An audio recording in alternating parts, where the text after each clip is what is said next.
Hello and welcome to panel 2 of Executive Intelligence Review's Emergency Roundtable, a dialogue of civilization. Is there still time to prevent the war against Iran from escalating into global nuclear conflict? Panel 2 is headlined, Global Infrastructure Development is the New Name of Peace. In this second part, we also have assembled leading strategic thinkers and champions of peace to discuss how to implement the solutions urgently needed to prevent an increasingly out-of-control conflict from pushing human civilization over the edge into what can become a new dark age from which mankind may never recover. For decades, the late economist and statesman Lyndon LaRouche, founder of EIR, and his team have not only exposed the forces of this new dark age, but also presented solutions in the form of intercontinental common development programs.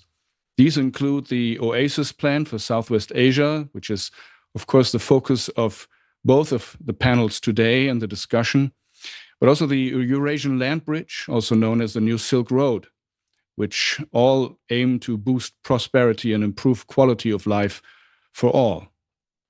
Now, the decisive pillars not only included Russia and China, India, and others, but also Iran, which is a pivotal link between Asia and Europe, Asia and Africa, and between Russia and the global south via the international north-south transport corridor.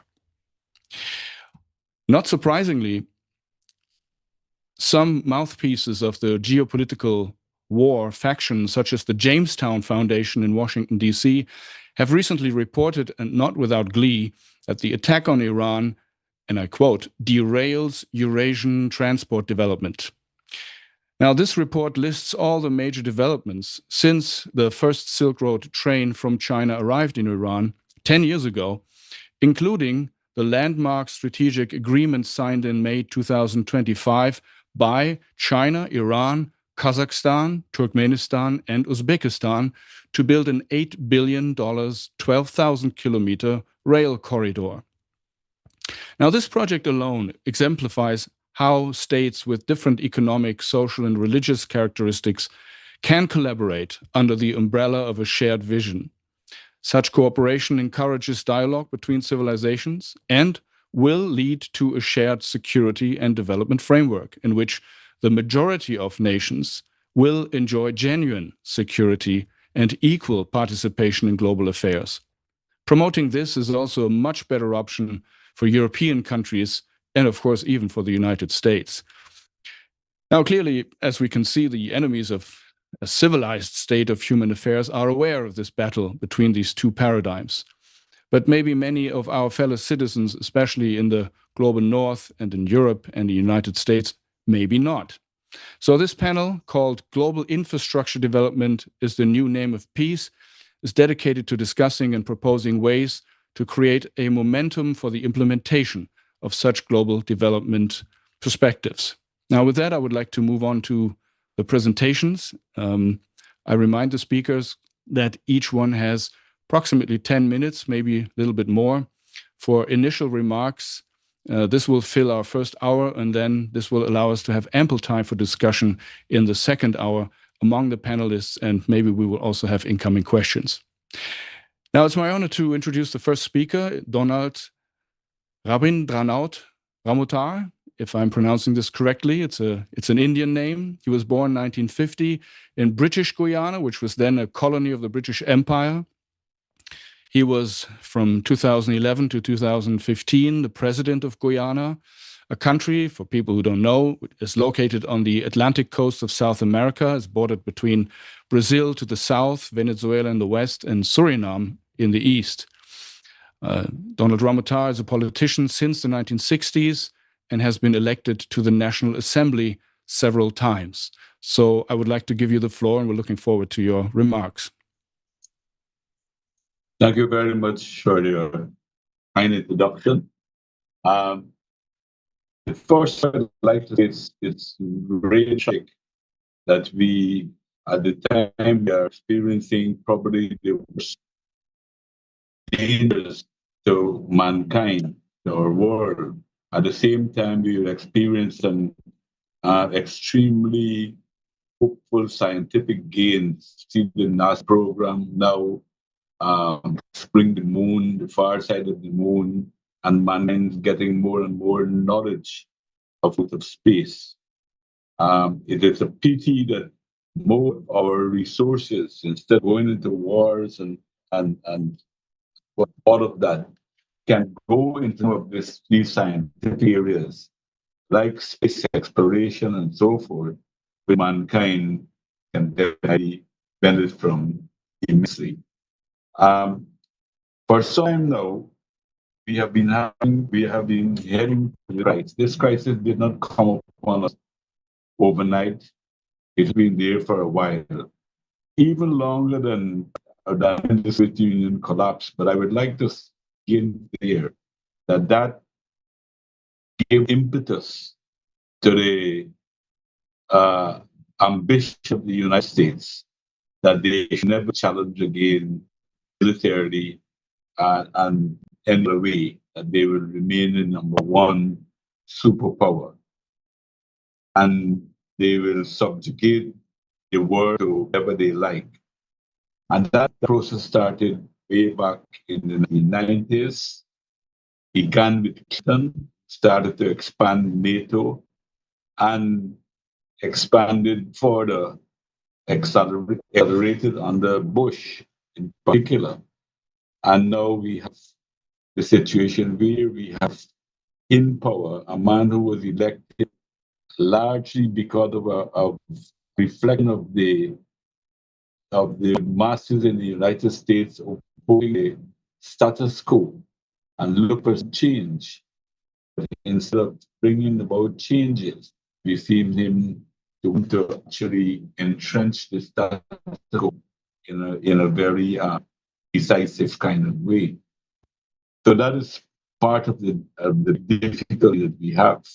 And in the process, they have begun to achieve their aim of 100% domination of the entire planet. They have targeted a lot of international institutions that have kept the peace since 1945, since the period of the fascism and the repeated right fascism, have kept peace, has allowed our world flourish in some ways, but now there is a very clear, deliberate effort, to make them ineffective as much as possible. United Nations decisions are not being recognized. United States and Israel, the union partner, seems to be doing exactly what please. What are all the links? We know that they are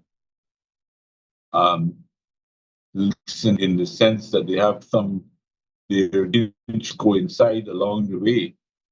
But is that the only set of links? Or as we see with the Epstein files, they probably have been some type of other kind of links which is probably being used in order to get the United States to more or less what Israel wants it to.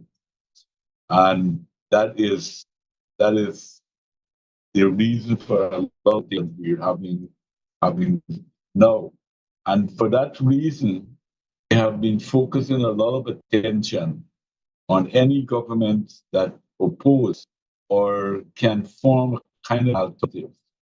Because we know that China's policy all the time, particularly from the late 1970s, they have been emphasizing peace because they want development and they want an opportunity not only to build their own country, but also to uh, build relationships with other countries in the world. But China is now being demonized the same way the Soviet Union was demonized in the past. And the people of the United States are bombarded with all kinds of propaganda to try to make China now the number one enemy. And though the Soviet Union has passed, there's a focus on keeping Russia too in that same level on par as being jointly number one enemy with China against the United States and what they will describe the way of life in the United States and the Western world when expanded very further. And now we see in the Middle East, in order to control the Middle East or to use Israel to control the Middle East, the Iran is now being seen as an obstacle because Iran has been supporting the national liberation movements in Lebanon and in other parts of the Middle East. People fighting for freedom in Lebanon, in the Palestinian, in Gaza, and so forth. Iran has been their main supporter. So Iran has fallen into that category of countries as being enemies number one, although there is no evidence they had any intention of attacking anyone. The support for the national liberation movement was a legitimate support because people fighting for their freedoms and they need international solidarity. So that is but unfortunately, as I said, the masses in the United States are fed a kind of a propaganda that make all of these people seem to be wanting to destroy the US, the Western world, and so forth. And even if you look at elections campaign in the United States, for a long now, it's not who has the better ideas, who has the better ideas to build economics and to end poverty, to um, build better relationship with the world, peace or war. Those are not the people who win elections now in the United States. The campaign over the past few years have been focused on who is tougher, who is stronger, who can be more expected to take a tough stand against China and Russia and Iran have fallen into that category. So that is one of the reasons we have that kind of demonization taking place. And in the process, we're destroying international institutions like the World Trade Organization, like the Criminal Court, the ICC, and the International Court of Justice. All of these are being undermined, and the institutions are being undermined. The more money is being funded into mass destruction in order to kill people, less and less money going into the area where it's the most. And that also goes into the question of the economics. In order, how do we, because the question is not only getting peace solved, the question is how do we sustain peace? And we see that there is a direct link between wars and poverty, wars and oppression, wars, national oppression, and other kinds of oppression that are direct link. So it seems that we have to tackle the problem both ends. One, the political end, from the social end, from moral end, at the one hand, and the other hand from the economic end, where we have to try to improve the quality of life. And in our modern day world, we see that capital become international, it is moving by swiftly all over the world and moving very fast. Labor is not so international, it doesn't move as easily as capital. But in order now to deal with uh, the developmental issues that we have infrastructure for that. In that regard, the Schiller Institute has been putting forward for a while now the OASIS plan. It has tremendous possibilities in order to bring prosperity in other countries.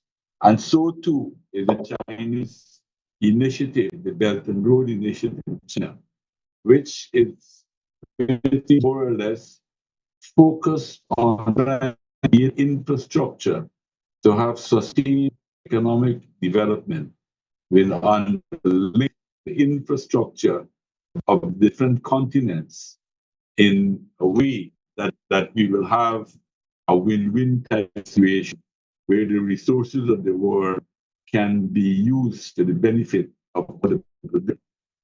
And that it's only when we have only while we're struggling with that, at the same time, the struggle in reforming the institutions that exist. It is true that some critics of the United Nations speak about the fact that it came about at a time when most of the countries in the world were not part of it, and it needs reform, it needs some changes. But it is also a fact that it is a very important and a very indispensable organization in our world today. And therefore, we have to do our best to save it while trying to raise it and to save this institution so that it can continue its original functions in new circumstances of our time.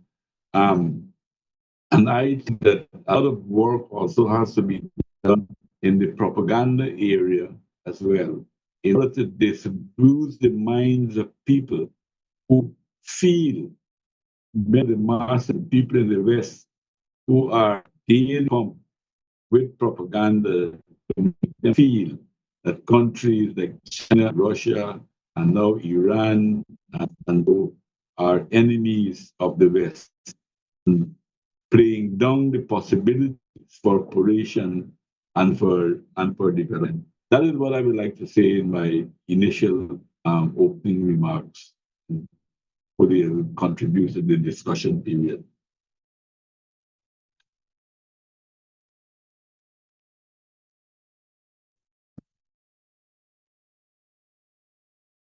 Stefan, you're muted. I'm sorry. There we go. Thank you, Donald Ramatar, President Ramatar. I think you're traveling and therefore we don't have the best quality sound available, but hopefully we can fix this. And we wanted to bring up now a speaker from Argentina, but I'm not sure. Let me check if he's available at all. Adolfo Pérez Esquivel. No, I'm afraid he hasn't been able to get on. He hasn't been able to get on. We wanted to bring a sculpture from Argentina, a Nobel Peace Prize winner and so forth. Maybe we can bring him on at a later date. So we will jump ahead to Professor Theodore Postol.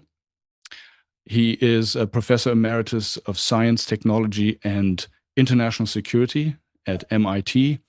He is, to my knowledge, the world's leading expert on ballistic and hypersonic missiles, on missile defense, on the consequences of using nuclear warheads and nuclear war. I think his reports and investigations have debunked many myths about missile defense shields and so forth, already from the Gulf War, the first Gulf War, until the ongoing war against Iran.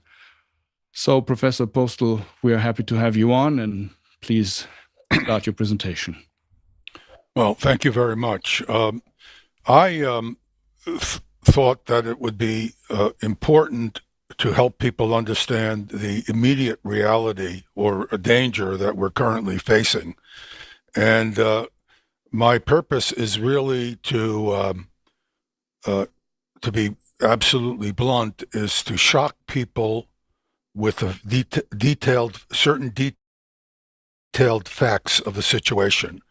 And the reason I feel this is important is because the consequences of a nuclear escalation are increasingly dangerous as time goes on. And there are many people who don't seem to understand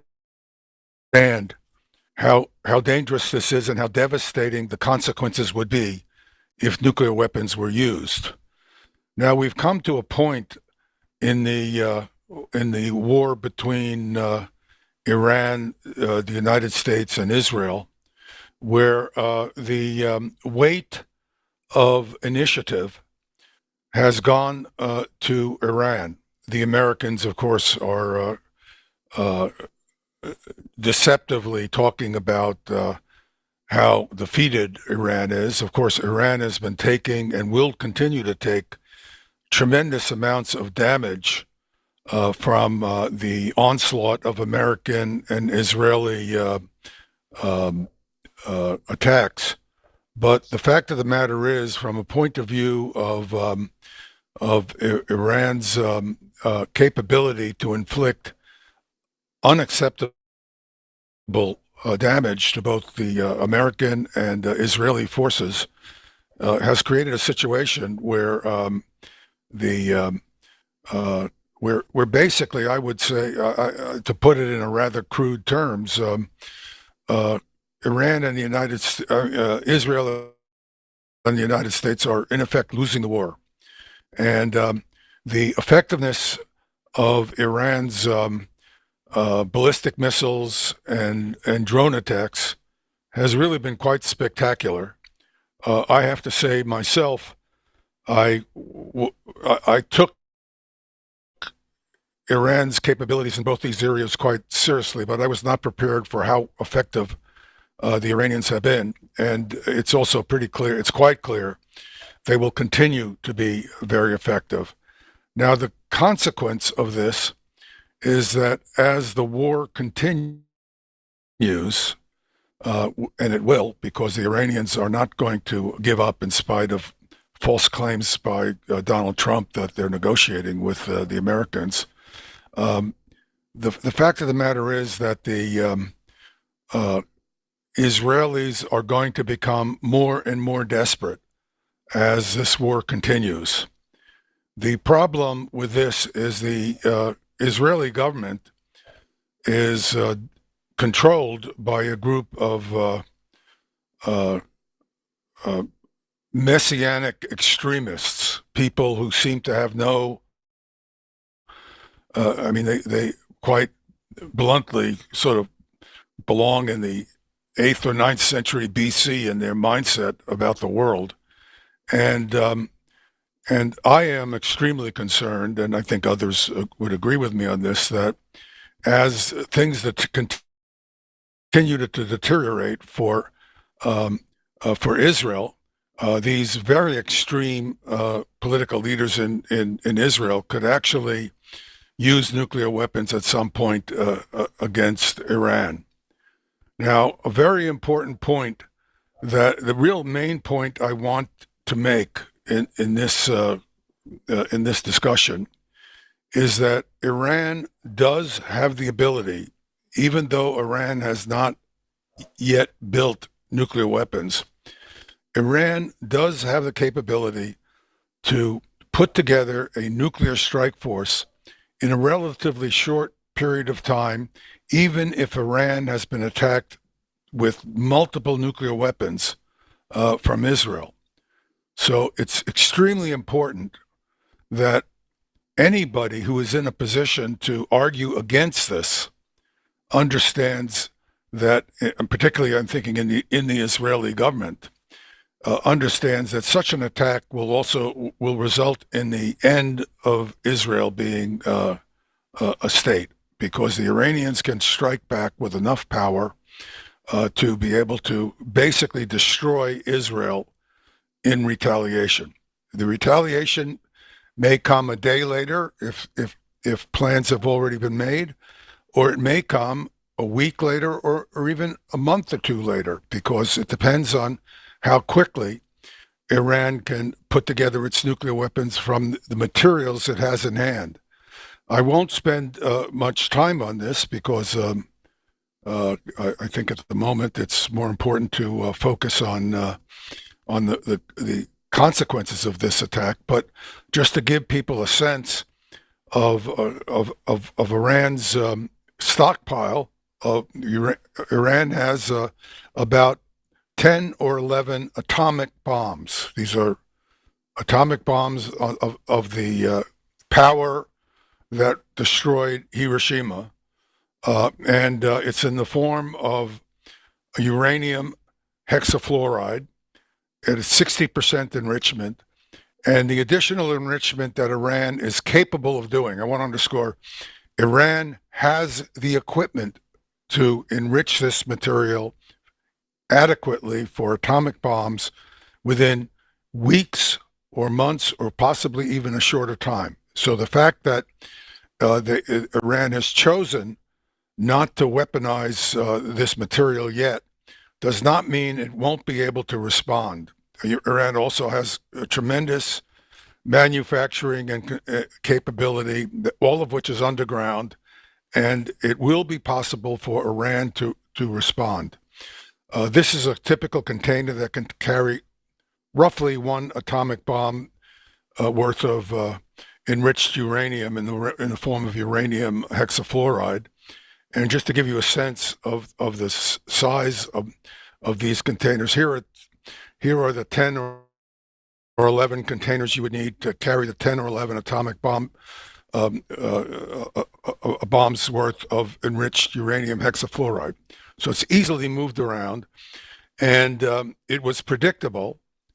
I want to underscore, it was predictable that the United States could not destroy this in the early attack that it executed against Iran. Supposedly, this Operation Night Hammer, which these containers are extraordinarily rugged.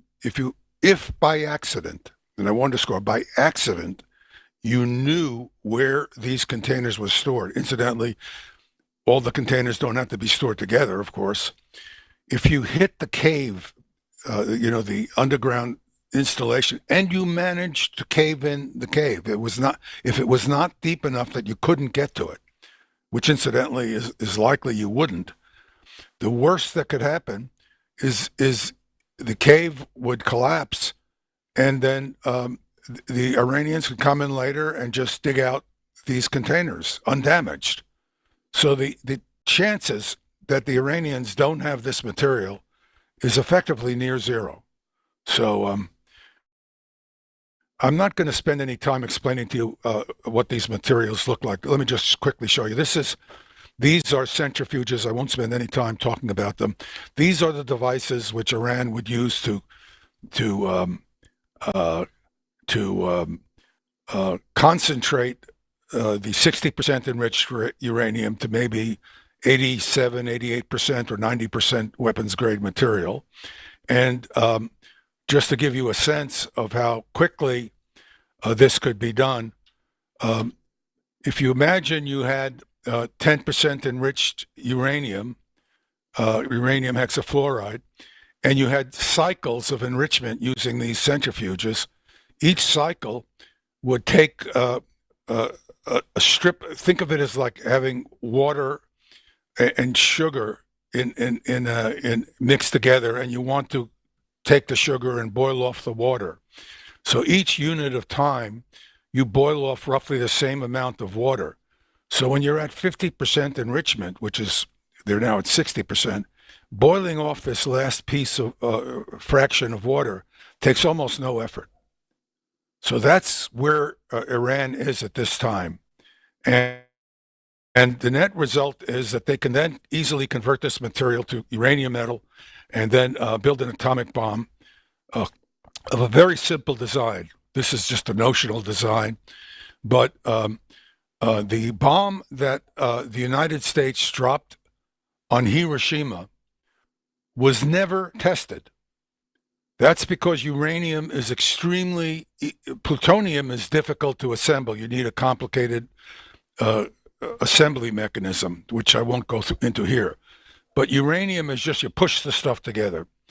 And all you need to do is take your weapon design, you fabricate it out of depleted uranium, you test the implosion, works, you just substitute the enriched uranium for the depleted uranium, and you go and use your bomb, just like the United States did in Hiroshima, no test needed. So there's no, so they are poised to be able to use such a bomb. Now, let's imagine that the Israelis very unwisely attacked Iran with nuclear weapons.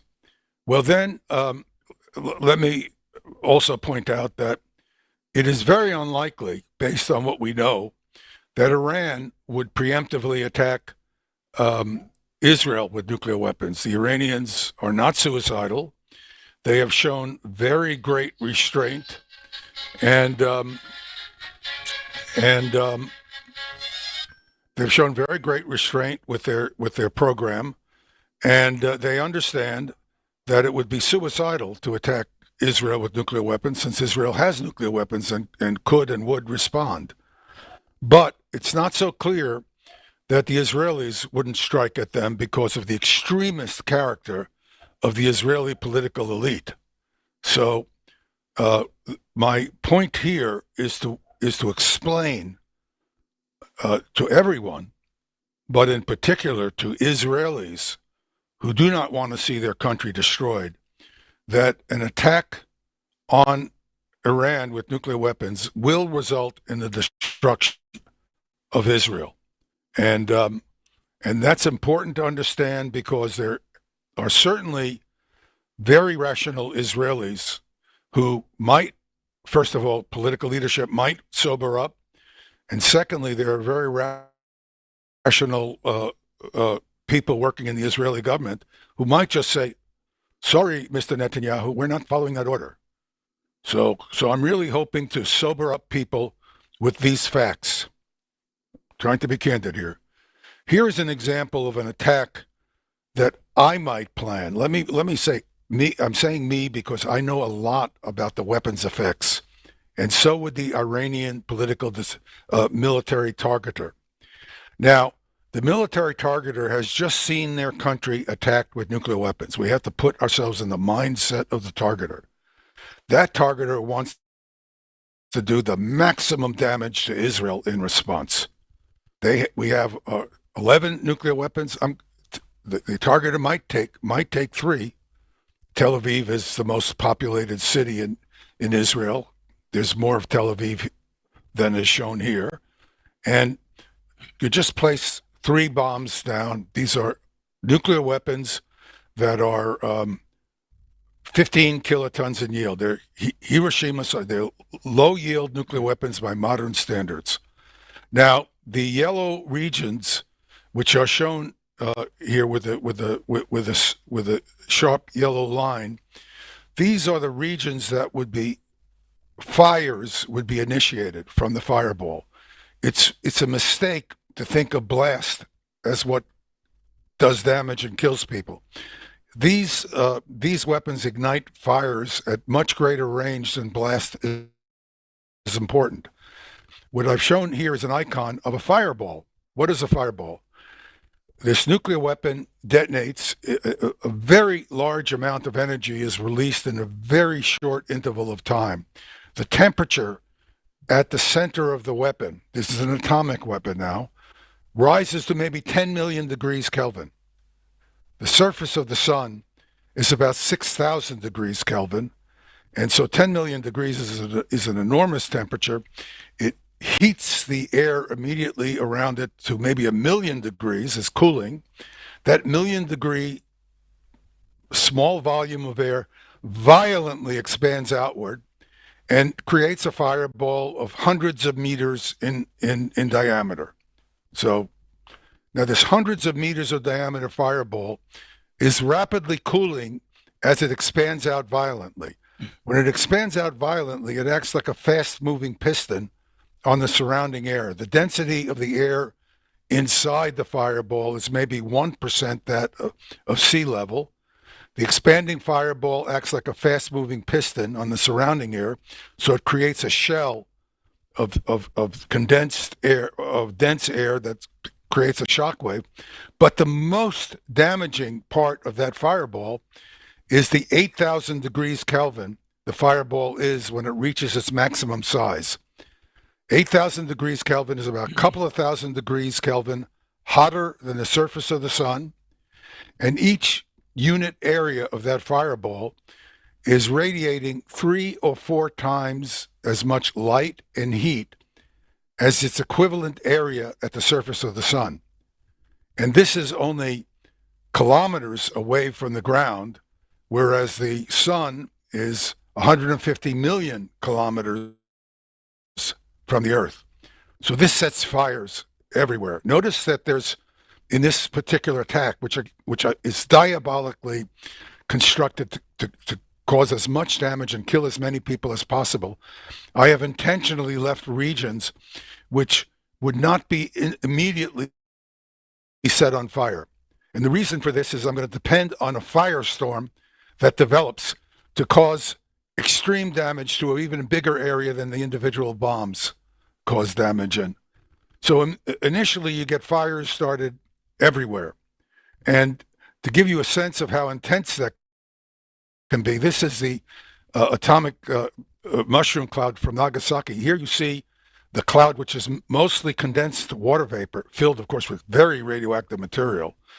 The radioactive material inside this cloud cover here is maybe 10 or 50 times more intense than the radioactivity released at Chernobyl when the reactor just exploded.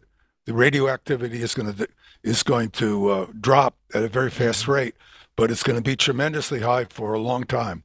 Here you see a smoke cloud, black smoke cloud. That is the cloud of combusting smoke generated from the fire below, which has been instantaneously generated by the explosion. And it's rising up following the motion set up by the buoyantly rising initial fireball. We see the same thing at Hiroshima here again. So the firestorm created at Hiroshima was also created in Nagasaki. Sometimes people say it wasn't the same. There's a firestorm created, no question about it. And so if you want to get a sense of what this looks like, this is a mislabeled chart. So I'm going to give you at about 1/100th of a second after the detonation, after the maximum release of energy, if you were maybe at a 1.25 kilometer range, this is a small nuclear weapon, you would begin to see the light from the fireball. By 1/10th of a second, because this is the yield of the weapon, you'd see the front of building, everything combustible burning off buildings. The interior of this building, of course, would be set on fire. At about 4 seconds after the fires have been initiated, the shock wave would be arriving. You can see the edge of the shock wave ripping off the tiles in the roof and also caving in the front of this building. And then the building gets enveloped by the entire shock wave and gets crushed. This is not, I'm sorry? Professor, I just wanted to, can you maybe show one or two slides and then wrap up? Yeah, I'm sorry. Time for the discussion.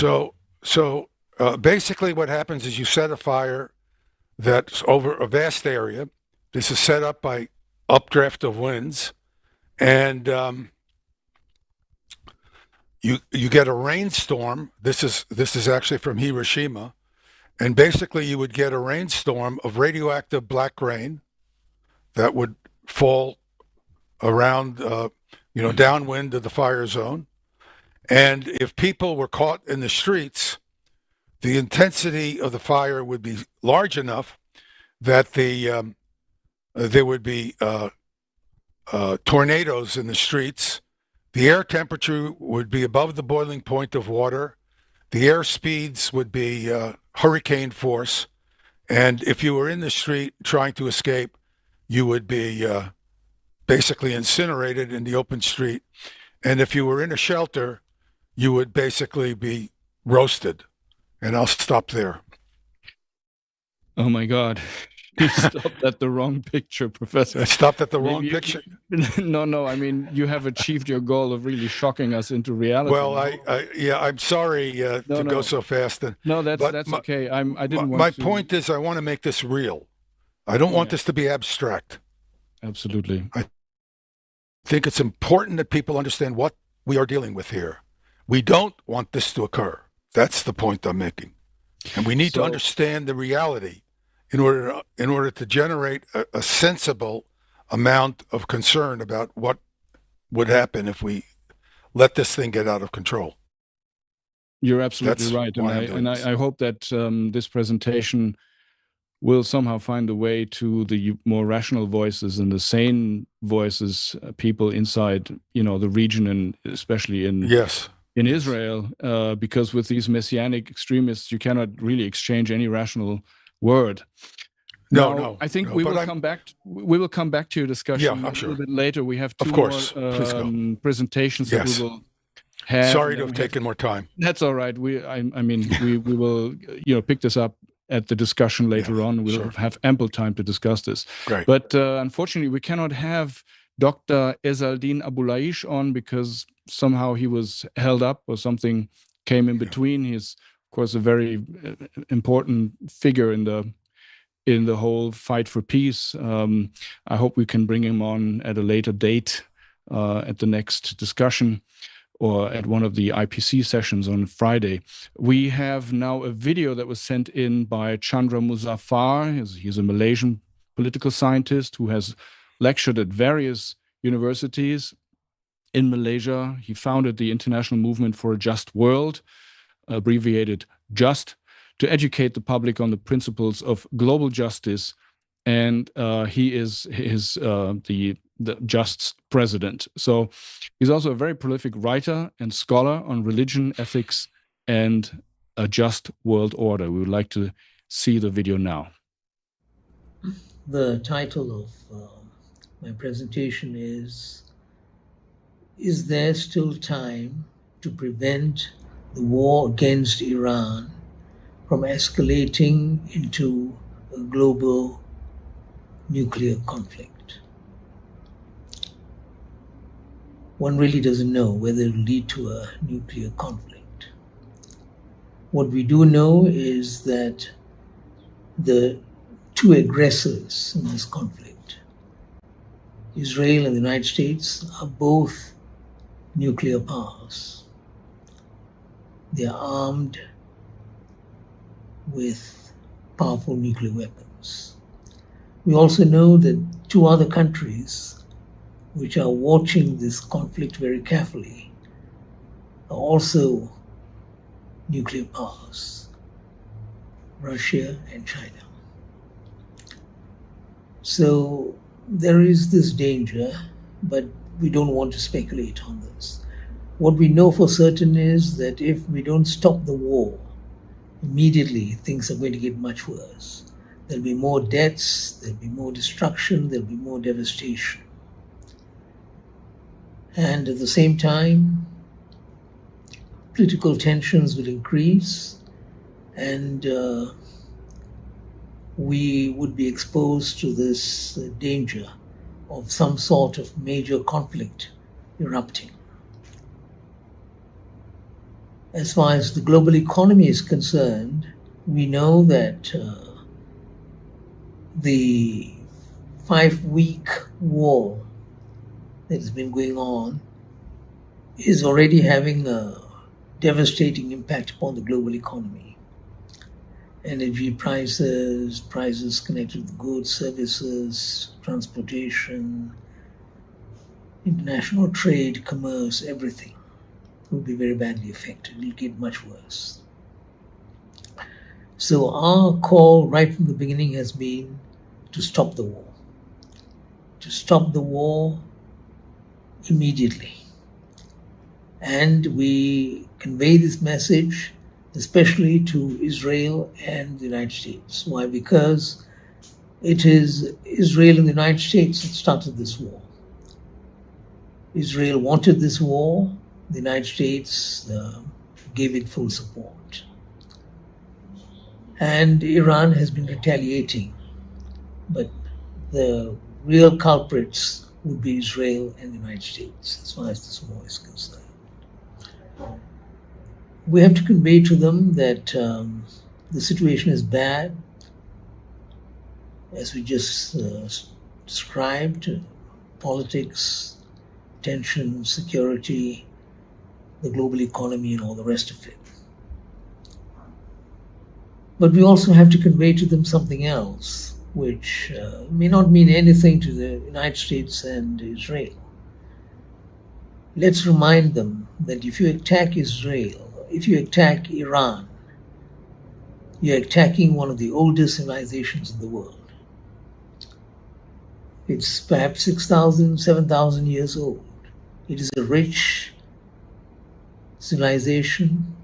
It is a civilization that has made a huge contribution to humankind.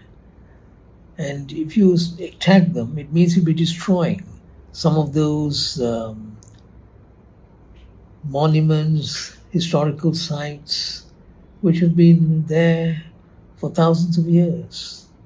And that would be a shame, an utter shame, apart from deaths, destruction, and all the rest of it. What can we do? I think we should all accelerate our efforts to stop the war. More people should speak up. And by this I mean civil society and other groups. But since JUST is a civil society, we think more civil society groups must speak up all over the world. That's very, very important. They should take a position, they should speak up. And campaign, network, mobilize, do all those things that civil society groups do in order to bring about a change, to stop a war in this instance. They should do that. At the same time, something else that can be done. In terms of the United States of America, which is in some ways the principal culprit, I think it is important for members of parliament from parliaments all over the world, all the parliaments that are functioning in the world, they should send messages to the members of the U.S. Congress and the U.S. Senate. Direct messages to them from all the members of parliament all over the world, north, south, east, west, sent to the U.S. Congress and U.S. Senate, telling them stop the war, because they are in a position to stop the war. The U.S. Congress and the Senate, they are in a position to do this. So that message has to be conveyed. It's very, very important. It should be done on a massive scale, widely publicized, so that the impact will be felt by everyone. And it may carry some weight. At the same time, we would like to propose that the heads of the military forces in different parts of the world, again, north, south, east, west, everywhere, they should send this message to the military of the United States of America and Israel. Stop the aggression, stop the war. And at the same time, we should also send this message to Iran. You don't have to retaliate. If they're going to stop, you don't have to retaliate. And then the whole thing will come to an end. The war will come to an end. That's the only avenue that I see available. I can't see countries doing other things at the moment, but this is what we in civil society can do, what members of parliament can do, what the military chiefs can do. This is something that we have to think about very seriously. And we should remember that if we don't do this, we could actually get into a third world war. The danger is there. Because of the actors involved, because of the situation, the tension involved, because of the impact upon global trade related to everything that is happening, but especially what is happening vis-a-vis the Strait of Hormuz. Very, very important waterway. And what I fear is that some country or group of countries, some elements may decide, well, since we can't get our oil and the price of goods and services are all going up as a result of what is happening, and especially in relation to the Strait of Hormuz, what we'll do is we will go and try to take over the Strait of Hormuz. Military operation, an attack on Iran, which would be an utter shame. And the United States is perhaps even thinking about this at the moment. So this is the danger. And this is why I think the world has to stand up. Not enough just to make statements here and there. Really mobilize, massive, wholesale, worldwide mobilization. This is one war that has to be stopped. This is one conflict that has to be brought to an end immediately for the sake of the future of humankind. Thank you. Thank you, Chandra Muzafar, for your contribution. Very good advice, very much pertains to the purpose of this seminar. Chandra Muzafar is a Malaysian political scientist and lecturer from Malaysia. We will come to our final presentation. This is the EIR Roundtable, a Dialogue of Civilizations, Panel 2, Global Infrastructure Development is the New Name of Peace. We'll now hear from Dennis Small, an expert in international politics and the Ibero-American editor of EIR. In 2024, the Journalists Club of Mexico gave Dennis an award in the International Journalism category for his work promoting peace internationally. The floor is yours. Thank you, Stefan. In listening to a number of the presentations over the course of this morning and this afternoon, one can't help but muse over a certain irony. Dr. Postol was just explaining that if driven to the wall, Iran has a capability. But the irony of this is that supposedly to prevent Iran from launching a nuclear war or using nuclear weapons, the United States and Israel, and with the British prominent in the background, have created the very circumstances in which that could well happen. Isn't that interesting? Almost as if they intended it. Or take the case of the Strait of Hormuz, where, again, a tremendous dislocation has occurred, and I'll talk a little bit more about that, with President Trump howling bloody murder, that this is a result of what Iran has done. But it is not Iran that has shut the Strait of Hormuz, as they themselves have said. It has been shut partially to those who are waging war against Iran. And that, again, is something that has occurred and been initiated by the United States and Israel, with the British prominently in the wings. So, again, it's almost as if this had been their intention. Now, we've all been witness to, most of us quite horrified, to hear the blood-curdling, savage remarks of President Donald Trump about not just bombing Iran back into the Stone Ages, that would be bad enough, but then adding the phrase, where they belong. The thing that is resulting from this, besides the war itself, is we have an ongoing implosion of the physical economy, where the Strait of Hormuz plays an important role in this, where we see a dramatic shutdown of a large part of the world's supply of oil, a collapse of a significant portion of natural gas and fertilizer capabilities, where food production is already beginning to be drastically affected, with the prospects for this going through a ratchet-style collapse. Do not look for a linear, gradual collapse step by step. I would argue that what we will be seeing, if this policy is not changed, is the equivalent in the domain of economics of a nuclear chain reaction. And we are on the verge of that. It's worse than simply that, however, because the intention behind this, and I think it is an intention, is very similar to what happened with Nord Stream. One asks, perhaps, could they be so crazy as to do something like this, to deliberately bring down the world economy? Well, just look at what happened around Nord Stream over the last few years, and I think you have your answer.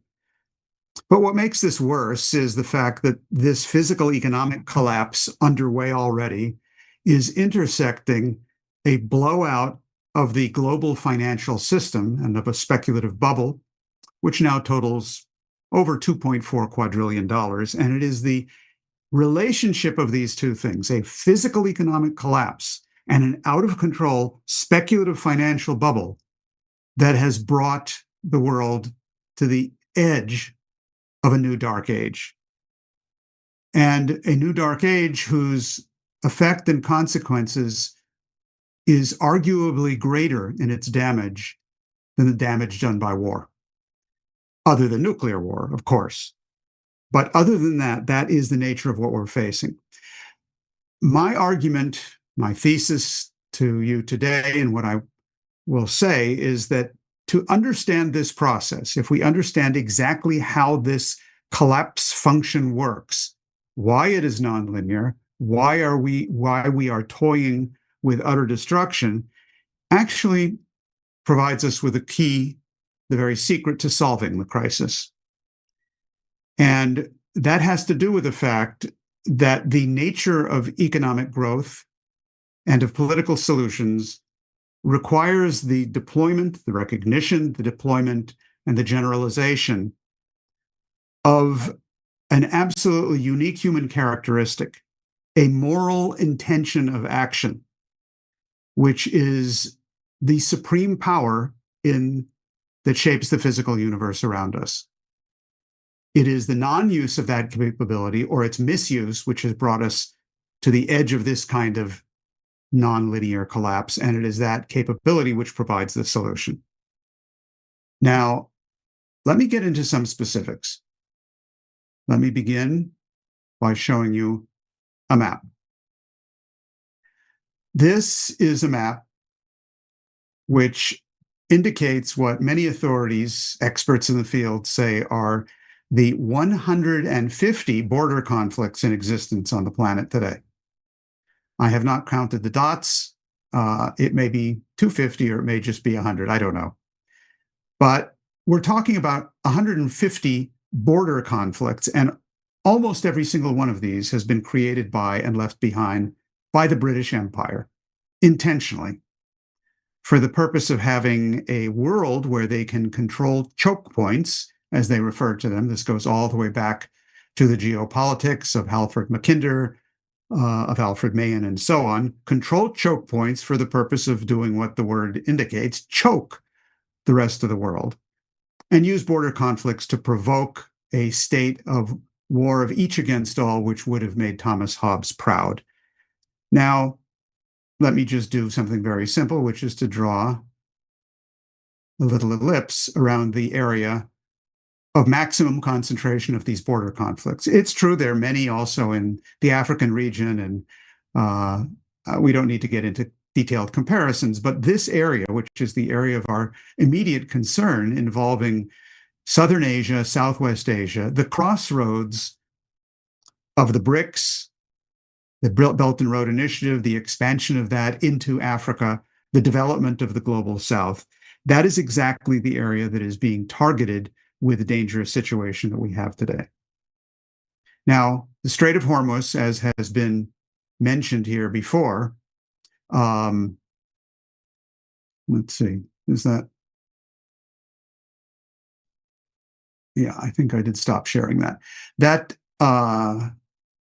Strait of Hormuz, which is in the area to Iran's south, through this area, as is well known, 20% of world oil trade occurs, 30% of fertilizer. This has already, in only 1 month of, a little over a month of war, has begun a process of a shattering of the physical economic capability worldwide that is dramatic in its implications. I'll give you one example. We could spend all afternoon discussing the specifics, but one example. Acute hunger, according to recent statements by the World Food Program, is expected to rise from 319 million people today by 45 million people to 364 million. Acute hunger is a condition of acute, extreme shortage of food, which, if it continues, will create the conditions for starvation and genocide as a result of that. That is already a 14% increased forecast based on merely a month of war. Africa is one of the areas hardest hit because, among other things, it turns out that Eastern Africa and other African countries are among the largest importers of the fertilizer coming out of the Strait of Hormuz region. Now, for example, Sudan has 26 million people living in acute hunger. Sudan also imports 54% of its fertilizer from the. They import a lot in general. I'm sure they don't have the capability of doing that, but you can imagine the impact of this. The lack of fertilizer simply means that the capability of producing food will be reduced. There was a similar comment raised and posed by the chief economist for the Food and Agriculture Organization of the United Nations, the FAO, Mr. Torero. And what he said is, well, look, this is what has happened after a month. And we can manage, the world can manage, we can adjust if it stops now.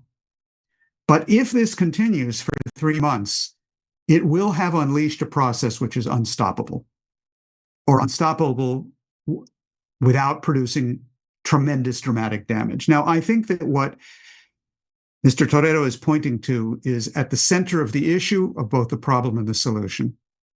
Because the way a physical economy works, as Lyndon LaRouche has pointed out and proven in great detail, is it's a living process. And unless you are in the process of expansion and growth by increasing scientific and technological discoveries, which allows you to overcome temporary limitations of existing raw materials, because you will exhaust certain raw materials for existing technological modes, but our capability of having creative, scientific, and cultural discoveries allows us to invent new technologies, new ways of growing in a non-linear fashion. This creates the ability, LaRouche demonstrates, to increase what he called the potential relative population density of mankind. That is to say, the power of a society, of an economy, to sustain and grow an ever-growing population at a higher level of living, greater longevity in the same territorial area. In other words, the population density increases. That's dependent on nonlinear growth and technological advance. This is not something that you can simply reverse and expect things to be okay.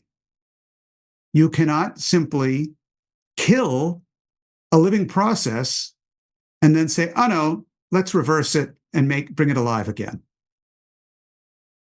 The example of Easter applies to other matters. It is not a justification of destroying an economy and thinking you can revive it.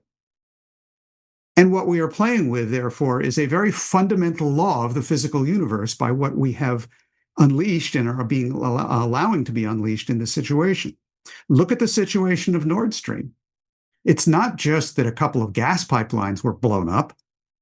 What has happened is that the cost of energy was intentionally raised dramatically, in particular at what had been the engine of industrial growth for Europe, Germany. And we now have a situation where that engine has not simply slowed down, you have an implosion. You have entropy underway in Germany. And that at the heart of the European economy. This should be a lesson as to how these processes work. I want to, again, turn to Lyndon LaRouche on this to help us understand what's really going on here. And this is a quote. I have 2 slides with a quote from Lyndon LaRouche from a document he wrote in May 1985 called The Role of Economic Science in Projecting Pandemics. And think about this as I read it to you, or you read it to yourself. LaRouche said, instead of simply assuming that man collapses within a constant level of the surrounding biosphere, assume that it is the biosphere which is directly affected by a collapse of the human population potential, and that it is the biosphere which must adjust to the impact of the drop in its own potential caused by the collapse of the included human potential. In that variant, human and animal pandemics and sylvatics must tend to resurge and evolve under certain kinds of shock to the biosphere caused by extreme concentration of fall of population potential. And then LaRouche continues. Instead of simply dying of effects of malnutrition, the population generates a pandemic, which becomes the biosphere's adaptation to its own reduced state. And this pandemic then attacks the concentration of fall of potential, which has caused the lowering of the potential for the biosphere generally. Parenthetically, this was among LaRouche's forecasts in 1985 of what would turn out to be the later COVID pandemic. LaRouche didn't know it was going to be COVID, but he forecast that if we did not reverse this kind of entropic collapse of the noosphere and the biosphere, we would lawfully generate pandemics. And so we did. LaRouche's concluding thought on this point: unless IMF surveillance in their policies is nullified and reversed, the entire world, including Western Europe and North America, is becoming increasingly ripe for effects like those which decimated the population of Europe during the middle decades of the 4th century. That would be the Black Death. That would be the bubonic plague pandemic. And again, that is LaRouche's forecast of what would be the result of the extension of those policies. Now, as I said earlier, this is not the full nature of the crisis. It's actually much worse, because not only are we in the process of unleashing this kind of physical economic collapse, but it is also intersecting a blowout, a self-inflicted blowout of the financial system as well. We have the world's financial aggregates, that's all of the various financial instruments, reaching the level of $2.4 quadrillion, principally of derivatives. There is no way in the world, no matter what is done, no matter how many people are killed off, no matter if these Malthusian policies reduce the world's population to 1 billion, which is their intent, this bubble cannot be paid off. And especially under conditions where you are destroying the physical economy. Now, to explain the intersection of these two functions, not two separate functions, but one interrelated function, I'm going to draw your attention to LaRouche's most famous pedagogical explanation of how the world economy works, which is his typical collapse function, where on the one hand, you have, as indicated in the bottom curve, a collapse of the physical economy, such as now underway. You have a growth of financial aggregates of the sort we were just looking at, growing exponentially. And then you have the green curve, the monetary aggregates, which is the issuance of more and more and more funny money, cryptocurrency, stable coins, all sorts of nonsense that has no backing, which has to grow at a higher rate than the financial aggregates themselves. And this, of course, in the final analysis will not work. It will blow out. And that is exactly what happened in 2008, but it's nothing compared to what we're about to see. Because what we're going through right now is something even worse, which is the rapid transformation of the economies of the transatlantic sector into what can be referred to as Schachtian economics. That's named after Hjalmar Schacht, who was the economic czar for Hitler on orders of the British, head of the central bank and so on. And what he did is he issued funny money in order to encourage a massive increase in military production, a defense of the speculative bubble by gearing up military production, which turned eastward, as is well known, and it also turned westward. Now, this is what is going on with the United States military budget. You just heard President Trump, with his usual delicacy of expression, state that the military budget for next year, 2027, will increase to 1.5 trillion. Now, if you look at what it was in 2021, 2025, and 2027, as we do here, and we take the dark red part, which is the military proportion of the budget, I have added to that on top of it this pink area of interest payments. That's because the military budget, in effect, goes to bolster Wall Street and the City of London, because the controllers of the Lockheed Martins and the major military companies, as we have proven, are the large financial institutions such as BlackRock, State Street, and so on. So this portion of the budget, which was only 18% in 2021, 27% now, in 2027, with interest rising and the military budget soaring by 40-50%, will gobble up 36% of the United States Donc, budget. c'est le budget militaire plus les intérêts, And puisque les intérêts vont aux banques qui sont celles. our French Yes, sorry. reporters need to go back onto the French line. Yeah. Thank you. So this is incredible because it can only go in one direction: a further gobbling up of the budget, a growth of the cancer, a collapse of the physical economy, and more wars. And take a look at Europe. This is what's happened in Europe. This is the proposals of what will happen with a military budget, first with the United States on the bottom, going up to 1.5 trillion, but the EU budget is also proposed to rise to about $700 billion. I converted the euro equivalent to dollars. So this is not just the United States. This is the entire bankrupt transatlantic sector. And in fact, I might be tempted to argue that it is actually not the wars which are creating the military budgets, but it is the financial and physical economic collapse process, the budgets, which are creating the wars. That tells us something about what the solution concept required for this situation is. And I will conclude by raising the topic and focusing on what the first panel began with Helga's detailed discussion of the extended OASIS plan. This is a form of a map that we've shown on many occasions of the world land bridge.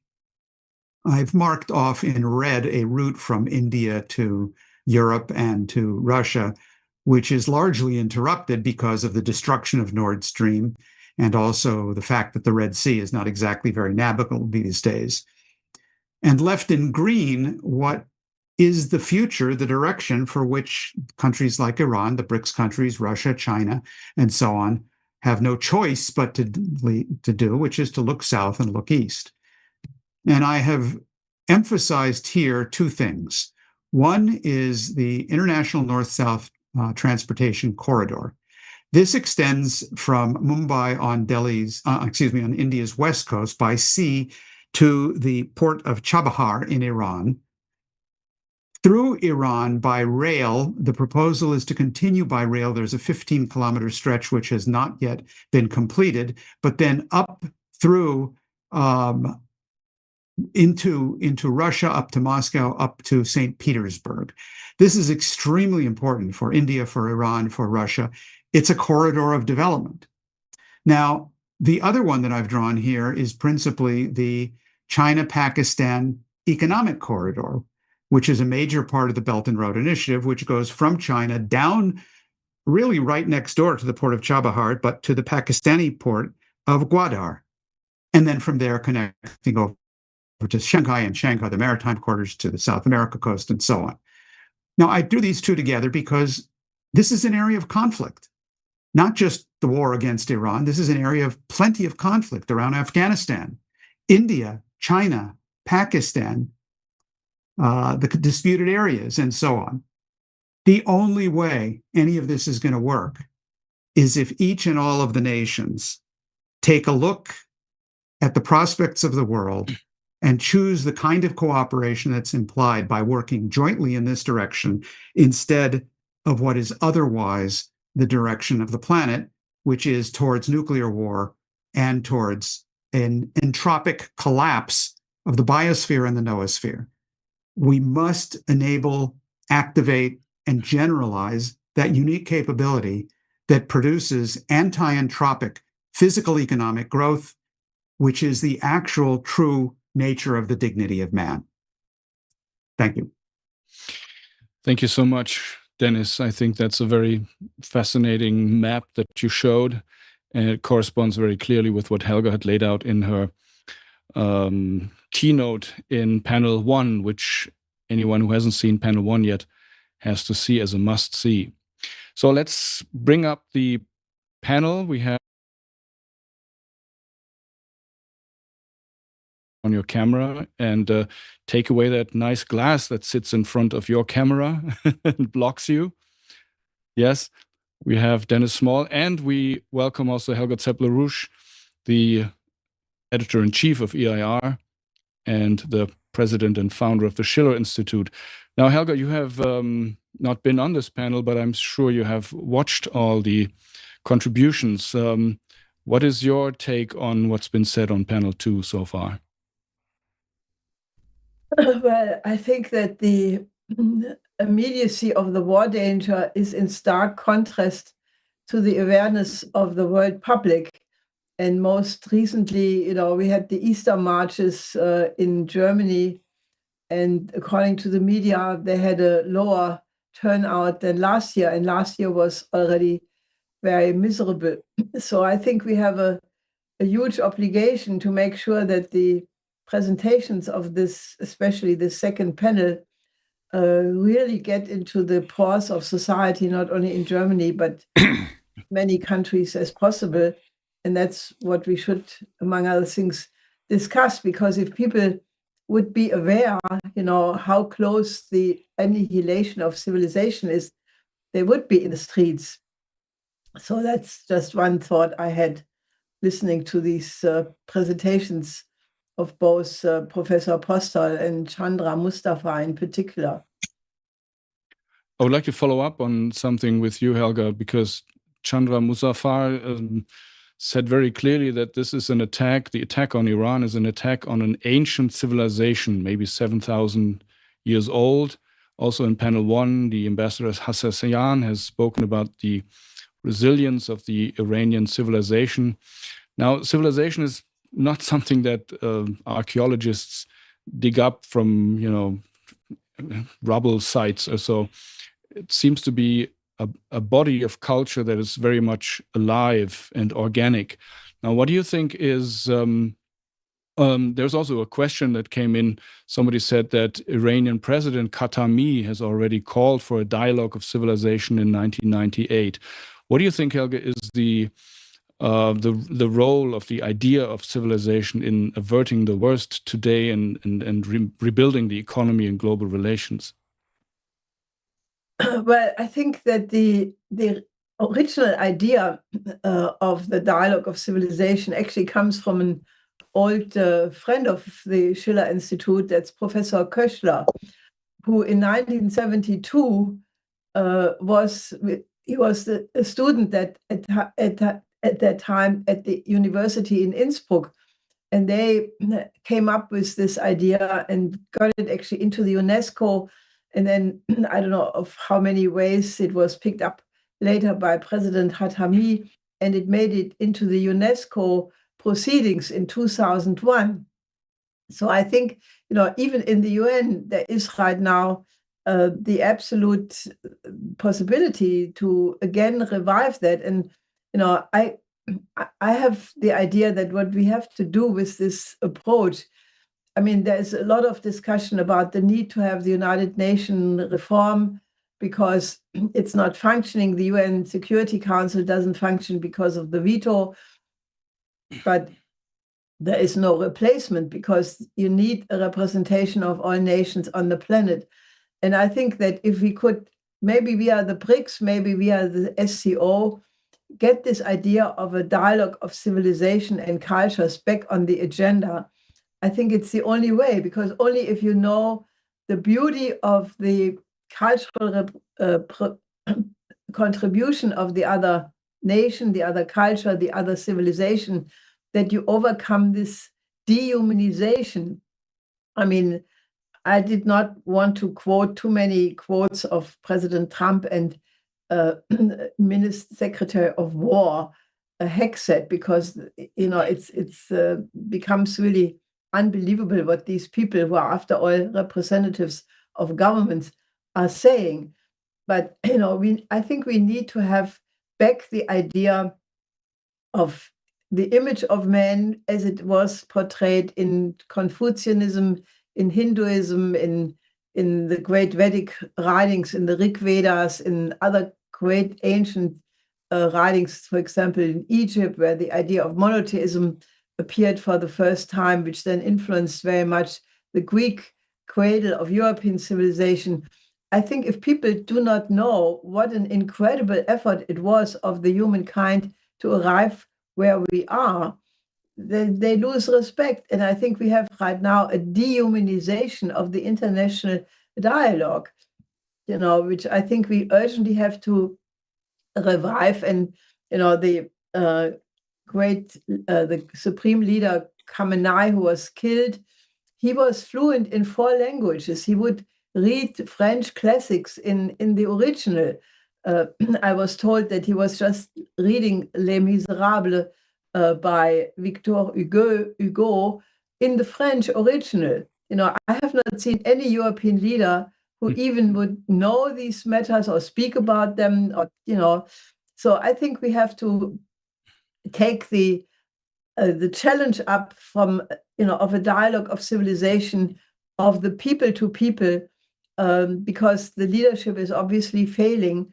But, we have the double problem that because of a long campaign by the NATO, by, other institutions to stultify people and dumb them down. That is why they're not in the streets. So I don't know. The only answer to this is what Schiller gave with the aesthetic letters, which was his answer to the French Revolution, which he wrote because he thought that a great moment had found a little people, that objectively the chance for change was there, but that subjectively the moral ability was lacking. And I'm very, very concerned that we may look at a similar problem right now if we do not get a mobilization among those people who do understand the problem in a much deeper way. I would like to turn to President Ramotar because the Caribbean and Latin American region is very much involved in the struggle, to get out of poverty, to develop, to foster a dialogue of civilizations. I think there was a CELAC Africa high-level summit in Bogota recently, and the Brazilian president talked about the synergies between the African Agenda 2063, which is basically a fully developed Africa by then, and the priorities of CELAC. But on the other hand, you have still, of course, growing poverty in the region, as Dennis has also said very starkly, also not exacerbated by the current energy and feedstock crisis. But, how should people of goodwill in the West and the Northern Hemisphere actually look onto your hemisphere? How can they understand the situation better, your will to development, and how can they cooperate for this paradigm of development? Well, as you probably know, the Caribbean was one of the last areas in the world that was decolonialized. The colonialism still in the region until well into the 70s, and there are some islands in the Caribbean that are still not fully independent. The French, while they call it the overseas department, French Guyana is thousands of miles away from France, and the relationship is actually a colonial relationship. Or in Guadeloupe or Martinique, these are countries that are still colonialized, still colonies of France, although they're born of France. But it's not a colony. So our history of colonialism has been a very long one, and it has been there has been a lot of negative aspects of colonialism apart from the economic and the national suppression of people. But people, like, for instance, the African peoples in the Caribbean, to a large extent, Indian people who came from India to the Caribbean, they have lost a lot of their culture. For instance, the Indian singing data, that they have managed to hold on to some things, but the African within the Caribbean lost their language, they lost their religion, they lost a lot of the movement, kind of a Pan-African type of movement, where people need to understand from where they came and to understand some of the rich heritage that they have coming out of Africa. But the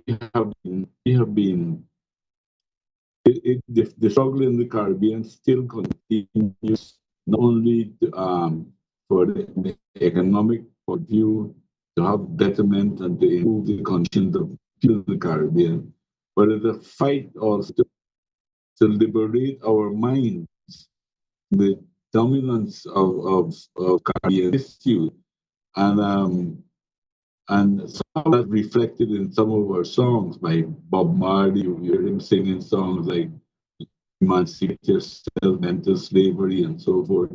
Some of that right there, and there is definitely an attempt by most Caribbean people try to reconnect and try to understand themselves, the origin from where they have come. The native Indian population in the Caribbean is pretty small. They have only survived in Guyana because Guyana is a very rugged country and very big, and they more or less migrated into the interior to hide from the European conquerors. And in Dominica, another small island, very small island in the Caribbean, where the characteristics are the same. The rest of the islands in the region, the native population have been completely wiped out, unlike what you see on the continent of also Latin America, where you have Maya civilizations and you have in Peru the Incas and so forth. You don't find that in many Caribbean countries, largely because of the devastation of colonialism into these people. Therefore, I would say that the dialogue of civilization is extremely important because of the richness of the background that the Caribbean people have come from. But I think colonialism in the Caribbean has been devastating towards our own mentality as well, and where we have to be searching for a lot of clues in our past and where we actually were transported and come from and so forth and so on. That type of struggle still continues to this day. Thank you very much. As you might have seen, the technicians had to switch off your video because your voice was breaking up a little bit. And for the sake of clarity, we will keep your video switched off for the time being so we can understand you much better. Yeah, but that's all right. I don't think my image enhanced anything. Well, that's... Anyway, I'm not going to comment on that, but I have a question for Professor Postol, because your point well taken. The way that an exchange of nuclear weapons would destroy and annihilate the entire region. But the technology, I mean, you're a scientist, you're a nuclear expert. The technology can be used also for a positive effect. I'm sure you have studied the Oasis plan and parts of it. There are nuclear desalination plants. I'm not a technician and I'm not a chemist, but can these containers of uranium hexafluoride and all these material that's around the area, can it also used directly for purposes of development, nuclear reactors, medical uses, and so forth? You're muted, Professor. You have to unmute yourself.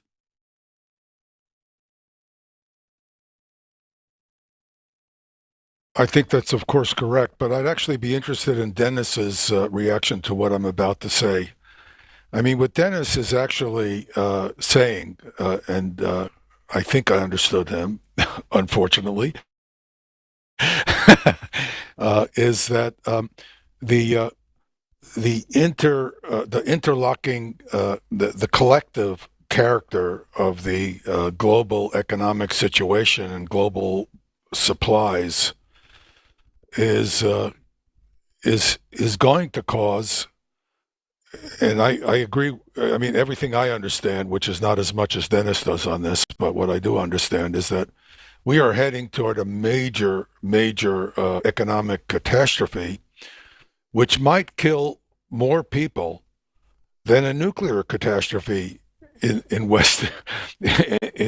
Southwest Asia it's possible that more people could die from the consequences of mass starvation that are brought about by this crazy situation we're now facing.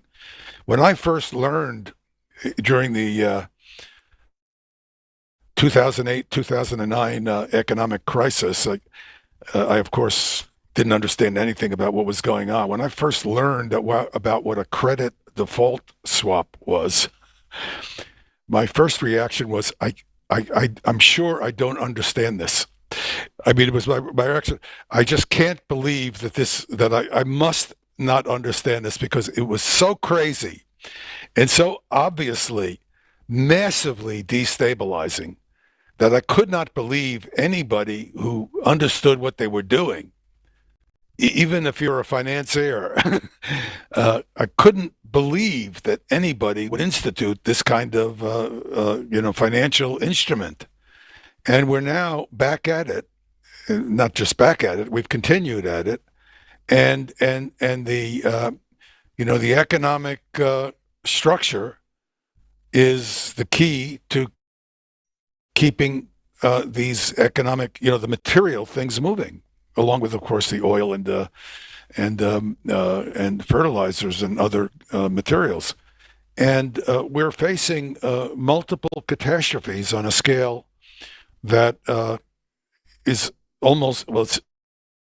it's incomprehensible for me. But again, I'm not sure talking about respecting and celebrating other people's cultures addresses the problem we're facing. We're like on a bus. I was trying to think of it. We're on a bus where the driver or drivers are completely out of control. And instead of talking about how we're going to somehow get them to use the brake, we're talking about safe driving practices. We understand the safe driving. I mean, but and I don't have an answer to this. Incidentally, I'm afraid this may be one of those things where there is no answer. But what we really should be focusing on, if there is a solution, and I'm unfortunately, I don't think it's in our power, is how do we get these people to hit the brake? And these other things are, of course, deeply, deeply important. If you don't follow safe driving practices, you're gonna get yourself killed and everyone else along with you killed. But right now, we are heading straight into multiple catastrophes, whether they're economic, leading to millions of deaths from starvation, or nuclear, which could be millions of deaths from the use of nuclear weapons, the uncontrolled use of nuclear weapons. It's really a problematic situation at this point, from my point of view. Maybe I'm just focused on this shorter term issue in my own mind. Not that I don't think these other matters aren't important. Respecting people's cultures, behaving in a civilized way, all of these things are critically important. But we really have a bunch of, I don't know if you call them madmen or totally incompetent fools, or all of the above, but we're heading toward a world catastrophe on a scale that it's incomprehensible for me, at least. I'm just worried beyond belief. I'm sorry to say this, but Dennis, if you have something, go ahead. Bring my feet back to ground. Since you usually scare the pants off all of us, I'm glad that I perhaps even small. I was listening. Yeah, I could tell. Let me frame it a little differently. The issue is intention. I would characterize these people not as crazy or imbecilic and so on. I would characterize them as morally insane, because morality requires an element of decision, of intention, of policy. And the fact of the matter is, the idea of deliberately reducing the world's population from 8.3 billion now down to 1 billion is the explicitly stated intent of the dominant liberal establishment of the British and across the Atlantic to the United States. I refer to the Malthusians. I refer to the statements of formerly Prince Charles, now King Charles.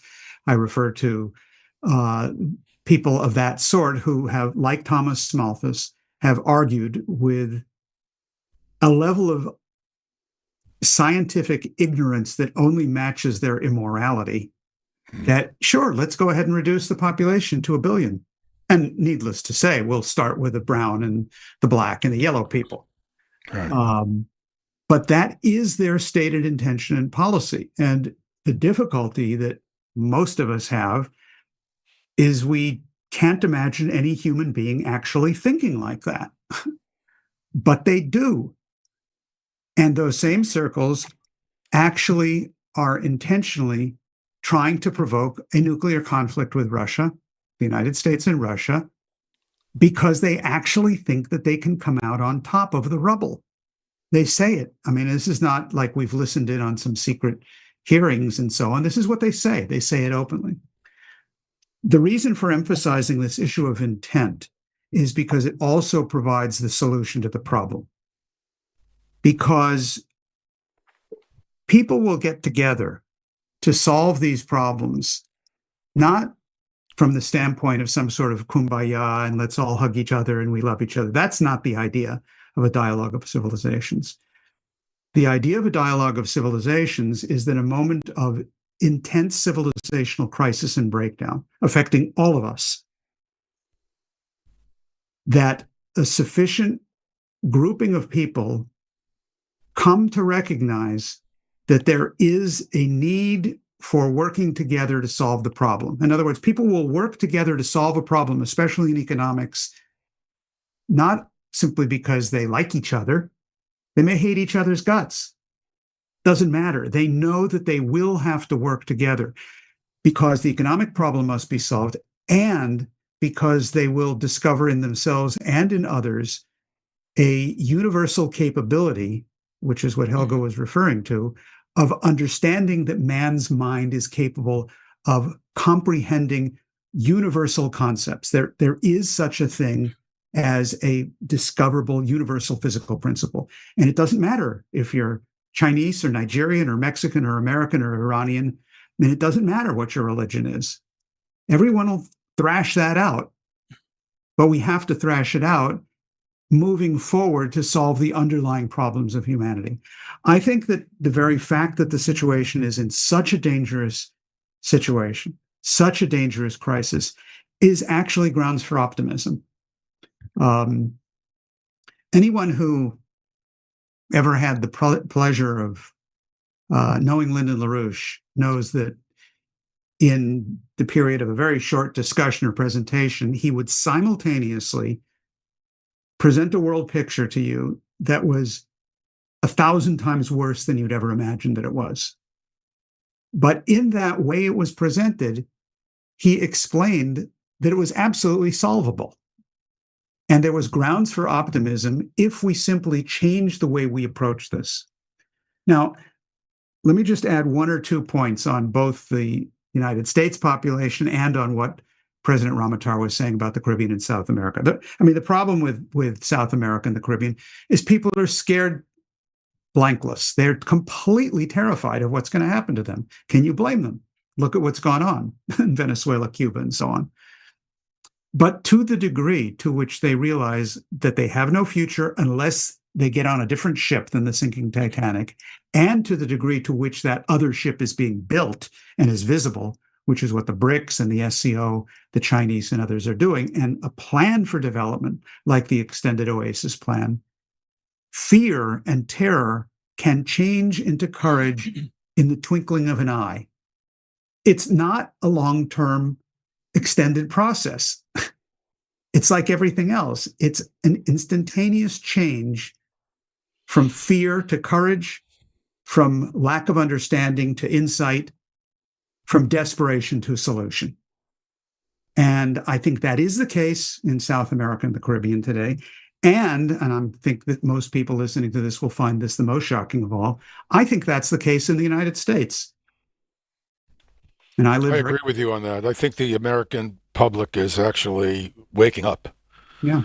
In a very significant way. I'm just worried that the time between now and these November elections, which could bring about a tremendous change in the possibilities, between now and that time, a lot of damage can still occur. Although I agree with you. I think we're seeing the courts in the United States now begin to, force, take their role. Yeah. And I think it's possible that many Republicans will begin to say, blindly supporting this guy Trump is no longer in my interest. And unfortunately, it's not the right motivation for them changing, but it may help. No, exactly. I wouldn't wait for November, however, because although elections play an important role in politics, politics is not limited to elections. We have a lot to do now, immediately, short term, which is why we call this an emergency roundtable. Helga, you are a China expert. I know that you would agree that there are no madmen ruling China. Of course, they're not They have made a lot of immediate statements to the crisis vis-a-vis Iran and so forth. But they have created some strategic initiatives, and I'm sure you have commented on these initiatives in Chinese and worldwide media. The Chinese Development Initiative, the Governance Initiative, which aims really to create a system of sovereign equality, to give the Global South a greater voice, resolve everything through dialogue. What do you think these initiatives mean for the immediacy of the crisis, but also for a change of the paradigm that you're always talking about? Well, I think if you look around, there is only one government which has come up with an adequate answer to the collapse of the post-Cold War order. And that is China, with the four initiatives you just mentioned, the most important of which I think is the Global Governance Initiative, which is actually worth reading because it's a detailed guideline of how to rearrange the international relations among countries. And it somehow, it's from a Chinese background, Confucian tradition, the same idea what we proposed after the special military operation started in 22, where I immediately, in the first Schiller conference we had, I said we need a new international security and development architecture because the old one is collapsing, and it must take into account the interest of every single country on the planet. Because if you look at the evolution of international law as it developed out of the Peace of Westphalia, every time this principle of the interest of the other was taken into account, it laid the basis for peace. When it was neglected, like in the Versailles Treaty, it was the stepping stone for the next war, in that case, the next World War. So I think, it is one, apart from the extended Oasis plan for the Middle East, I think it's one of the most urgent questions to put the international security and development architecture, or the Chinese version, the Global Governance Initiative, on the international agenda. And it's not impossible because, if the Chinese government at this point would just say, we put it on the agenda of the BRICS countries.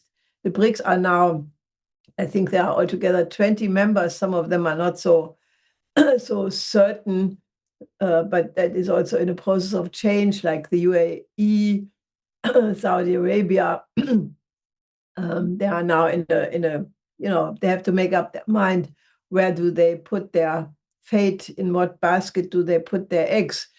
But you have a crumbling of the entire world order. You have, for example, very important, in my view, that France, for the first time, voted with Russia and China on the refusal of using force to free the Strait of Hormuz.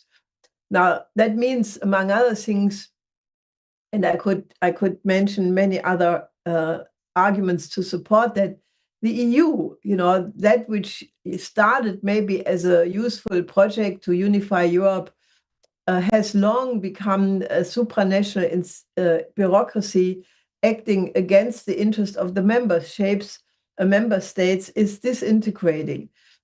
Spain needs to be applauded because they denied the U.S. the use of their base, and they denied the overflight over Spanish territory. So did Italy, France. They did not allow overflight for operations into the Middle East. So all these institutions are in shambles. I think if President Trump says he wants to withdraw from NATO, that would actually be a big favor he would do to the world, because NATO should have dissolved in 1991 already, when the Warsaw Pact disintegrated. But what I'm describing is that all these institutions are in a process of crumbling or disintegrating, and the need to put a real architecture for security, indivisible security for all, real development, because without development there can be no security, to put that in earnest on the table in the UN General Assembly, or in the BRICS, in the SCO, or another combination of organizations representing the global majority, like CELAC, ASEAN, the African Union, the Eurasian Economic Union. There are many institutions. If they would act together, they would have the clout to actually say this present order is not functioning, and we need to put a new one in its place, in the tradition of the Peace of Westphalia, which after all ended 150 years of religious war, and it was the beginning of international law, which did not exist before that. So I think, there are solutions, but it does require that more people really take responsibility for the outcome of this period of history. And I think that is the absolute moral appeal, what we have to send out of this discussion, because, I think, the Chinese I'm not worried about. They are doing actually a much better job than most countries. They have a functioning democracy. I know this is shocking now to some people, but, they have a system whereby, they have what they call wholesome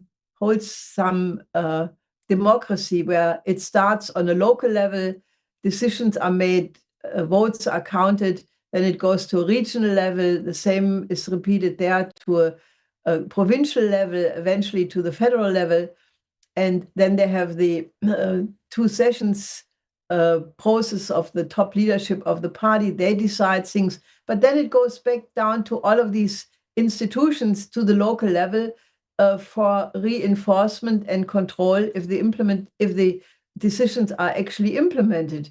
If you compare that to the democracy so-called in Germany, for example, where Müntefering, one of the older SPD members, who is actually not the worst one, he was much more principled than many of the present leadership people. When he was asked once, how do you make sure the politicians are sticking to the promises they made in the election campaign? He said, oh, it's not fair to remind a politician about the promises he made in the election campaign. And that's the case, that there is no accountability. And, that is really a weakness of the Western parliamentarian system. And as we now see, of the presidential system in the United States as well, because that has turned into a plutocracy, where you need at least $5 million to run for Congress. Under normal circumstances, $5 billion to run for Senate, and who knows how many trillion, and connections to the Epstein class to get into higher positions. So that system does not function anymore either. So I think we need to have this earnest discussion about a new security and development architecture, because, we are the human species and we should be able to govern ourselves. So that's a big challenge, which I think should be taken up. We have approximately 10 minutes left for the discussion. Maybe we will go to either one of you for some 2-3 minute final remarks. maybe starting with Professor Postol. What can be done to secure peace, and where do we go from here? You need to unmute yourself again, Professor Postol. It's not that I disagree with these larger views. I just tend to be focused right now on the most immediate problem, which is to do anything that makes sense to scare people out of not using nuclear weapons. That's my really immediate concern. I'll be honest with you, I don't know what else to do except to explain to people what the consequences of these nuclear weapons are. It's kind of a very visceral kind of approach, but the problem is we have large numbers of people, and I include people. We have a class of political decision makers in the United States who are who have bought. There's a propaganda campaign going to manipulate the public. I think various kinds. These people are actually the biggest victims of the propaganda campaign of all. It's just, for example, I was just explaining to someone just a few hours ago. When I was in the Pentagon, there'd be all these people. Everybody had clearances. In my particular environment, everybody had very high level clearances because of the particular, because it's need to know. And these people actually knew less than the average person on the street, who was a little bit discriminating in how they thought about the world, because they talked to each other. And, so I say something to you, or you say something to me, and we're all talking, and everything is in an environment where everything is at the highest level of classification, so the conversations are classified. And you don't know what you're talking about, and I don't know what I'm talking about, but we agree that we understand what we think we understand, and we actually understand less than somebody who's thinking for themselves. And you see this all the time with political people. They get briefed by the CIA, but the briefing has not really been put together by anybody who really knows what they're doing. They have their own little narrow, strange view of the world. And I know a lot of these people, so I see them. And I can tell you that they have no idea what they're talking about, and their understanding of the world is so different from what at least I believe reality to be, and probably my understanding of reality is closer to yours here. But it's shocking. In other words, the government, I don't know if it's misunderstandings that are not necessarily derived from intention. Maybe it's more of the arrogance and circumstances that people are in. But you can't depend on people who are in the government who think they're well-informed to be even modestly well-informed. And you have this, I'm German now, Germany now. I just had a conversation with a very nice person I just happened to meet socially. This person had no idea what they were talking about, none. But they were, had a significant position in the German government. And then they start what I call gobbledygook. The conversation immediately turns to all these I call it globaloney, images and things. But, they didn't even understand that the Ukrainian war, they did not, this is a government official, did not understand that the Russians invaded Ukraine because of the concerns that Ukraine was going to become part of NATO. Now, you don't have to agree with the Russian concern. I would share that concern if I were Russian. I would have taken the action the Russians did. But they did not even know why the war in Ukraine began, and they're a German official.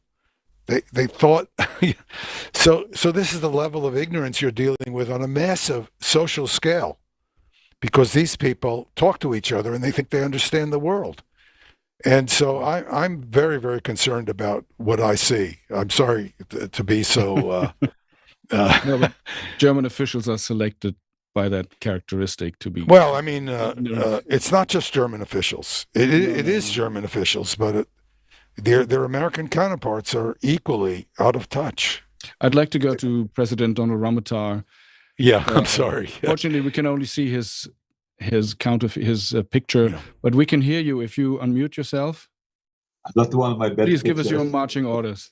Yes. Yeah, just very quickly, I don't know how much I could add to the solution, but just to say that I think the question is systemic, the systemic problem, that we are living in a system where people seems not to be able to help themselves because of who are in power in those countries, who are the people that are making money, who are those that are benefiting from these things. While we talk about the disaster that we see and its possibility of ending our world as we know it, there are people who are enriching themselves enormously from this. The 1.5 trillion US dollars in their budget that they will have. It's a lot of that money is going to go into the private people's pocket. So I think the problem is systemic. And the other thing is, I mean, what better demonstration do we need about the obsoleteness of the system that we live under and when we compare what is happening with the environmental issues? If any of these people in the big countries that are pushing wars, if they had any concern about the world environmental issues, they might not have been doing wars because the amount of harm that war is doing to the environment is enormous as well. So I think that this is a systemic problem. One of the difficulties we have is that he who owns the means of production also owns the means of mental production. And the propaganda that the world is subjected to, the enormous amount of blaming people and demonizing other people that exists, that keep them to support and vote for people who are practically criminals using mafia style in running government, even in their language about making deals, no longer talking about making agreements and accords and introducing criminal language into diplomacy at this point in time as well. So I think it's long and hard, but I don't think there's a shortcut. I think what we're doing here helps because I think those who will be listening to us, we're hoping to raise the consciousness of some people. But maybe we should focus a little bit sharper on the edge of who is actually benefiting from what is going on to try to focus the minds of the people on where the root of the problem is. That is what I would say in closing. Thank you so much. Dennis. Yeah, while we were speaking, President Trump was holding a press conference today at 1:00, and I don't have a full report on it, but among the things he said is that the entire country of Iran can be taken out in one night, quote unquote. So the entire country can be taken out in one night, and that night might be tomorrow night.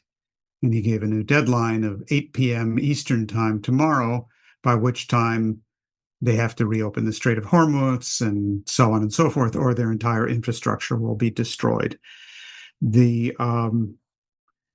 So I think what we're looking at is a choice between whether the coming period is going to be the emerging Stone Age or the emerging Space Age.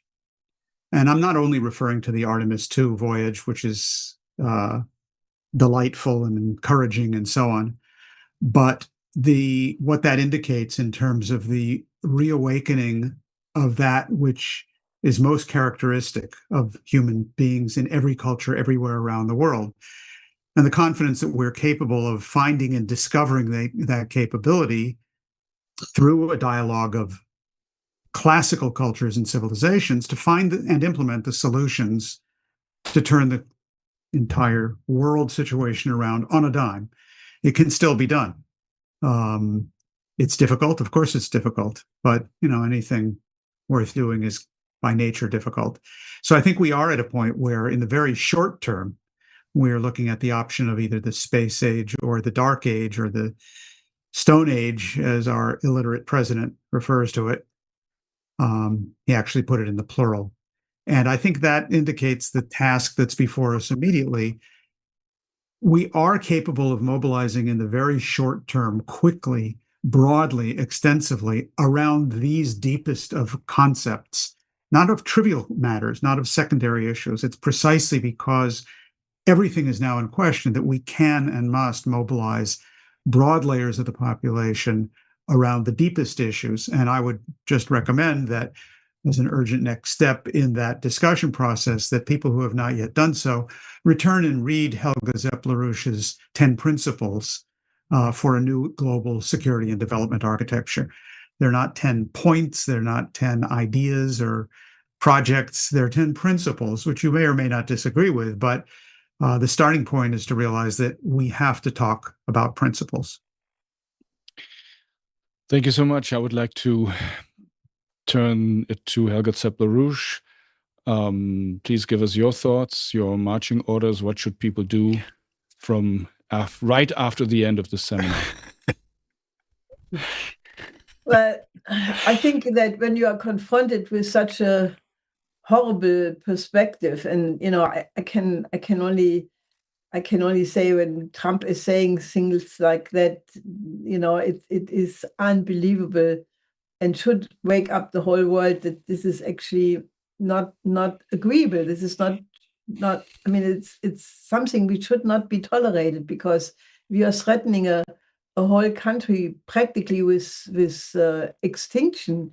I mean, there are precedents in history where these kinds of things were put on trial. When you are confronted with such a horrible view, you have two choices, and we see this in Germany a lot, that people either shrink, become small, even smaller than they usually feel, and say there's nothing you can do about it, and they get either depressed or get drunk or go to vacation or try to just brush it off by saying, I don't go there. Actually, the Pope again reminded people of what Pope Francis had said earlier about the danger of developing indifference to the sufferings of the people around the world.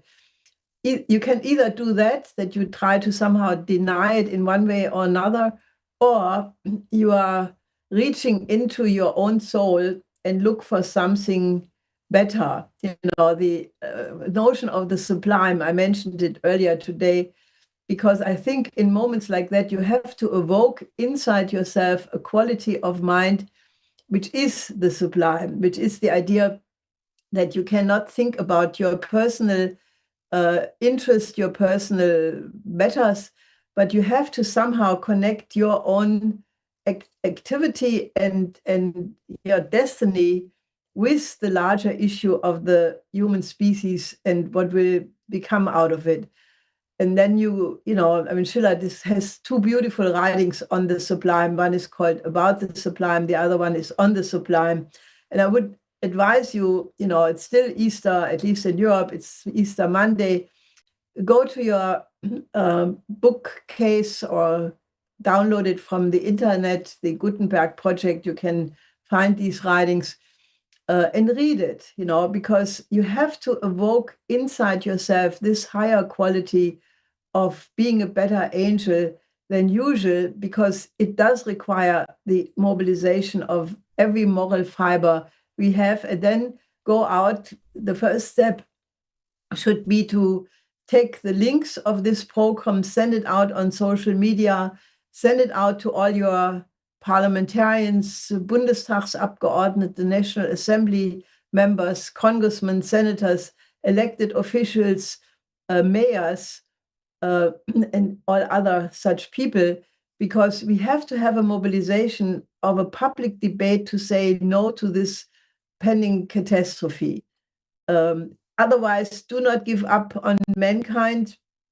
You have to actually cultivate your emotions, not to feel hatred, not to feel disgust, not to feel all of these negative emotions. But I think the only way how we will get out of it is if you cultivate very consciously a tender feeling of love for humanity, because that is what will, bring you through all kinds of difficulties. And I think that that is what is required if we want to save this poor civilization of ours, which I think is worth to be saved because it's beautiful. It has produced incredible pieces of art, of science, and we cannot have that wasted. And this concludes the Executive Intelligence Review's Emergency Roundtable on April the 6th, 2026. A dialogue of civilizations: is there still time to prevent the war against Iran from escalating into global nuclear conflict? Panel 2, Global Infrastructure Development is the New Name of Peace. Many, many thanks to Helga Zeppler-Rusch, to Dennis Small, to Donald Ramotar, to Theodore Postol, to Chandra Muzaffar, and to all of the contributors and the technicians and the viewers, of course. Thank you very much.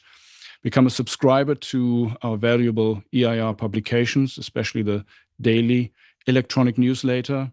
And if you want to give an interview to EIR as a representative or an official, please let us know. Otherwise, become someone who does everything that is possible and is in your power to turn these ideas into reality. So thanks to everyone, and let's continue our work. See you next time.